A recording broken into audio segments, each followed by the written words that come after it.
বাংলাদেশের জাতীয় নির্বাচনের পর একটা বিষয় খুব বেশি আলোচনায় চলে আসে, আর তা হলো ডিপ স্টেট।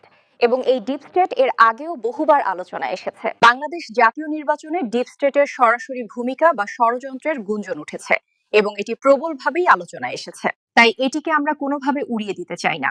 আমাদের তদন্ত অনুযায়ী বাংলাদেশ জাতীয় সংসদ নির্বাচনে ভারত ডিপ স্টেটের বড় ষড়যন্ত্রের আভাস পাচ্ছি। তবে এবার শুধু এটা আলোচনায় থেমে নেই, গোটা দেশকে পুরো নাড়িয়ে চাড়িয়ে দিয়েছে।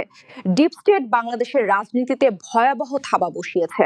ভারত ডিপ স্টেট বাংলাদেশের জাতীয় নির্বাচনের রেজাল্ট ওলটপালট করে দিয়েছে বলে গুঞ্জন উঠেছে। আর এটা এখন শুধু গুঞ্জনেই সীমাবদ্ধ নয়, গোটা বিশ্ব জুড়ে আলোচনার কেন্দ্রবিন্দুতে রয়েছে বাংলাদেশের জাতীয় নির্বাচন ও ডিপ স্টেটের কারসাজি যেন এখন কেবলই ওপেন সিক্রেট। ডিপ স্টেট এমন এক প্রভাবশালী শক্তি যারা রাষ্ট্রের আনুষ্ঠানিক রাজনৈতিক কাঠামোর বাইরে থেকেও রাষ্ট্রের গুরুত্বপূর্ণ সিদ্ধান্তে প্রভাব ফেলতে পারে। সরকারের ইচ্ছার বিরুদ্ধে গিয়ে তারা সরকার বা রাষ্ট্র পরিচালনায় ভূমিকা রাখতে পারে। ডিপ স্টেট বাংলাদেশের রাজনীতিতে ভয়াবহ থাবা বসিয়েছে, যেখানে বিএনপি ও জামাত হাড্ডাহাড্ডি লড়াই বা 19-20-এর লড়াই হলেও জামাতকে যেন ছিটে ফোঁটা দিয়ে বুঝ দেওয়া হয়েছে, অথচ জামায়াতও চুপচাপে বসে আছে। এই একই নির্বাচনের রেজাল্ট যদি বিএনপির বিরুদ্ধে যেত, তাহলে তো তারা নির্বাচন মানতই না, উল্টো দেশটাকে শেষ করে দিত। জামাত কতটা ভদ্র ও বিনয়ী তাই যেন প্রমাণ করে দিলেন। এই একই জায়গায় যদি বিএনপি আওয়ামী লীগ থাকতো, দলের লাখ লাখ নেতাকর্মীকে মৃত্যুর দিকে ঠেলে দিত। অথচ জামাত পুরাই যেন ডিফারেন্ট। তাদের মেধাবী কর্মীদের জীবনের মূল্য তাদের কাছে অনেক বেশি। আর স্পষ্ট করে বলতে গেলে, ভারত কখনো চায়নি বাংলাদেশে ভারত বিরোধী কোনো সরকার আসুক।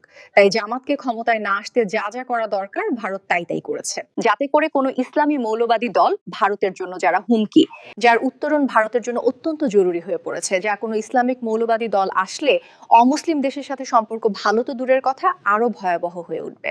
এমনিতেই ভারতের সাথে বাংলাদেশের সম্পর্ক ইতিহাসের সবচেয়ে তলানিতে গিয়ে ঠেকেছে। এই নির্বাচনে বাংলাদেশ সেনাবাহিনী বেশ তৎপর ছিল।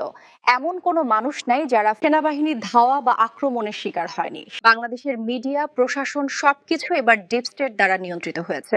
সবচেয়ে গুরুত্বপূর্ণ ব্যাপার হলো, এদেশের সবচেয়ে জনপ্রিয় টিভি চ্যানেলগুলো নিজেদেরকে দর্শকদের কাঠগড়ায় দাঁড় করিয়েছে, যাদের জনপ্রিয়তা আকাশ ছোঁয়া। শুধু মিডিয়া আর সেনাবাহিনীই নয়, পুলিশ, আনসার, ম্যাজিস্ট্রেট, সাংবাদিক সবাইকে উপর থেকে কন্ট্রোল করা হয়েছে। সেনাবাহিনী সবচেয়ে ক্লিন ইমেজ রোল প্লে করেছে। বিএনপি মুখপাত্র সালাউদ্দিন, তারেক রহমান, মির্জা ফখরুল সবাই দারুণভাবে যার যার রোল প্লে করেছে, যেটি দলীয় হাইকমান্ড ছাড়া সবার ধারণার বাহিরে রাখা হয়েছে। মূলত পুরোটাই ছিল লোক দেখানো ও আইওয়াশ। আজ এ পর্যন্তই, দেখা হবে পরের নিউজে। ততক্ষণ পর্যন্ত সবাই ভালো থাকুন, সুস্থ থাকুন। আল্লাহ হাফেজ।